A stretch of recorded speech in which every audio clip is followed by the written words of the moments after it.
In this video, I will be telling you about the biotechnology computer syllabus. Basically, the whole syllabus is divided into 3 PPTs. I will be covering the very first PPT, that is fundamentals of computers,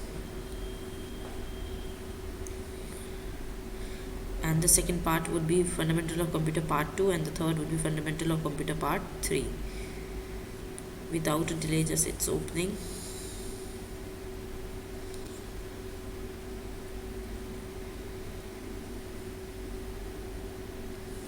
Okay, so here it is.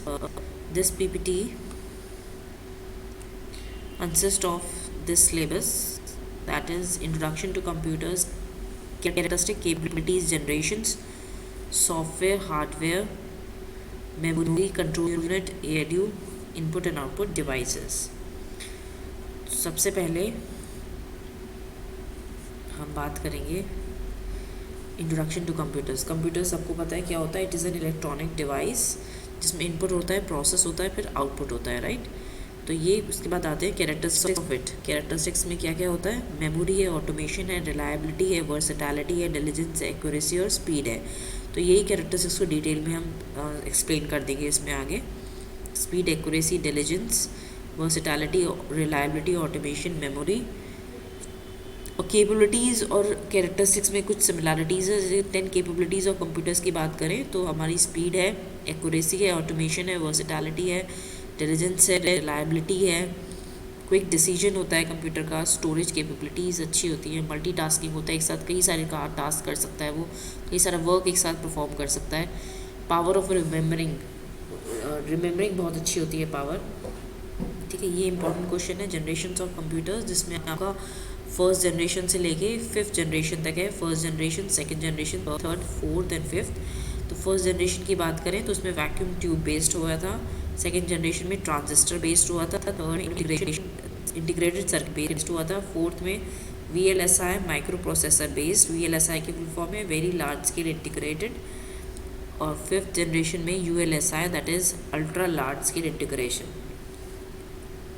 इन सबका size decrease होता चला गया था हर generation according. Fifth generation में सबसे smallest size था, जैसे कि माइक्रो प्रोसेसर बेस्ड था, दैट इज़ ULSI.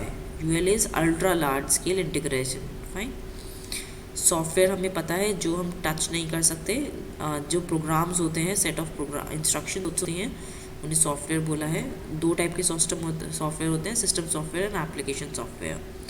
तो ये टाइप्स ऑफ सॉफ्टवेयर समझाया है. दैट इज़ एप्लीकेशन सॉफ्टवेयर हमें पता है जो हमारा जैसे सॉफ्टवेयर डेवलपमेंट टूल्स हो गया, इमेज एडिटर हो गया, कम्युनिकेशन प्लेटफॉर्म्स हो गया, वर्ड प्रोसेसर हो गया, वेब ब्राउज़र हो गया. तो ये सारे हमारे एप्लीकेशन सॉफ्टवेयर्स हैं. सिस्टम सॉफ्टवेयर की बात करें, ऑपरेटिंग सिस्टम हमारा बेस्ट एग्जांपल है सिस्टम सॉफ्टवेयर की. यूटिलिटी सिस्टम यूटिलिटीज़ है हमारे पास, कंप्यूटर लैंग्वेज ट्रांसलेटर्स है. तो ये सारे सिस्टम सॉफ्टवेयर हो गए. हार्डवेयर जो हम टच और फील कर सकते हैं, जैसे कि हमारा CPU है, मॉनिटर है, माउस है, कीबोर्ड है, ग्राफिक कार्ड है, साउंड कार्ड है, स्पीकर है, मदरबोर्ड है. तो ये क्या है, हार्डवेयर है. मेमोरी हमारी 3 टाइप में डिवाइड हुई है.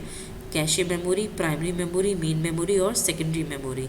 कैशे बहुत फास्ट मेमोरी होती है, ये between the CPU and the main memory होती है, और इसका काम होता है और फास्टली हमें जल्दी से जल्दी मेमोरी से डाटा प्रोवाइड करना और मॉनिटर पे जल्दी शो कर देना. प्राइमरी मेमोरी हमारी मेन मेमोरी भी होती है, इसमें रैम एंड रोम है, random access memory and read only memory. Secondary memory हमारी जो एडिशनल मेमोरी अलग से हम लगा के बना करते हैं, जो कि नॉन वोलेटाइल है. नॉन वोलेटाइल का मतलब होता है जो कि ईजिली डिलीट नहीं होती है. ठीक है, उसमें CD रोम, DVDs, ये सारे डिस्क वगैरह ये हमारी सेकेंडरी मेमोरी में आते हैं.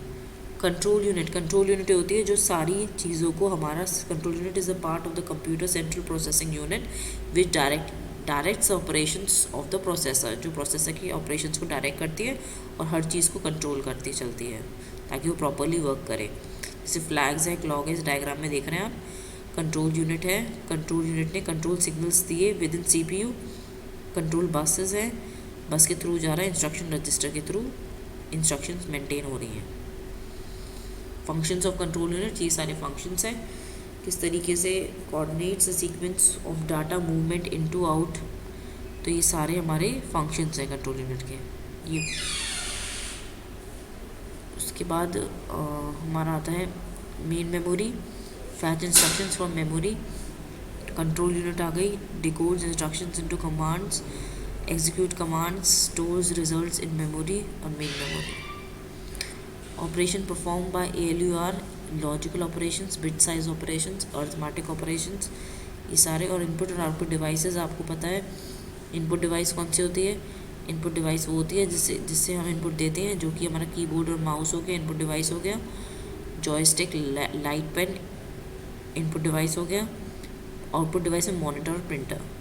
इसके बाद differentiate between input and output device, ये डिफरेंसेस हैं, ये रीड कर लीजिएगा कि मोर कॉम्प्लेक्स डिज़ाइनिंग होती है इनपुट में, आउटपुट में लेस कॉम्प्लेक्स डिज़ाइनिंग होती है। Data is accepted from the user of the device, it shows data after processing to the user. Examples हमने बताई दिए थे। इसी के साथ thank you. I hope you understand the video. कोई भी प्रॉब्लम हो आप कमेंट सेक्शन में बता दीजिएगा। Thank you.